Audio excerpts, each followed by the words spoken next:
2 বছরের চুক্তিতে আবারও বাংলাদেশ ক্রিকেট বোর্ডে ফিরছেন কিউরেটর টনি হেমিং। তবে এবার আরও বড় ভূমিকায় বিসিবির টার্ফ ম্যানেজমেন্ট উইংয়ে প্রধান হিসেবে। দেশের সব আন্তর্জাতিক ভেন্যুর উইকেট এবং আউটফিল্ডের দেখভালের দায়িত্ব থাকছে তার কাঁধে। তাই তো প্রশ্নের জায়গাটা কি হবে গামিনী ডি সিলভার ভবিষ্যৎ। গত বছর হঠাৎ করে বাংলাদেশ থেকে চলে যান হেমিং। গুঞ্জন ছিল বনিবানা না হওয়ায় বিসিবি ছাড়ছেন তিনি। তবে নতুন করে আবারও দায়িত্বে ফিরছেন তিনি। এবার বিসিবির প্রধান কিউরেটর হিসেবে কাজ করবেন।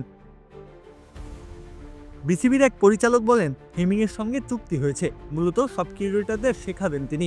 এছাড়া হেড অফ টার্ফ ম্যানেজমেন্ট উইংয়ের দায়িত্ব পালন করবেন হেমিং। প্রশিক্ষণ দেবেন বিসিবির 4 জন মৃত্তিকা বিজ্ঞানীকে। হেমিংয়ের ফেরায় মিরপুরের অঘোষিত রাজা গামিনীর রাজত্ব নিয়ে সংশয় জেগেছে। এ নিয়ে বিসিবির এক পরিচালক বলেন, সবাইকে এখন থেকে তার কাছে রিপোর্ট করতে হবে। যে করবে না সে থাকবে না। পিচ কিউরেটর হিসেবে প্রায় 40 বছরের অভিজ্ঞতা রয়েছে টনি হেমিংয়ের। আন্তর্জাতিক ক্রিকেট কাউন্সিল একাডেমি, দুবাই আন্তর্জাতিক ক্রিকেট স্টেডিয়াম, পাকিস্তানের রাওয়ালপিন্ডি স্টেডিয়ামের দায়িত্ব সামলেছেন বেশ শক্ত হাতে। এছাড়াও অভিজ্ঞতার ঝুলি আরও বেশ কিছু জায়গায় কাজে লাগিয়েছেন পরামর্শক হিসেবে।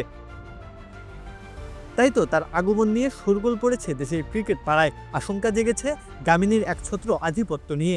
হেমিংয়ের হাতে বাংলাদেশের উইকেটের উন্নতি হবে কি, এখন অপেক্ষাটা সেটা দেখার। প্রত্যহ কাব্য, খেলা ৭১।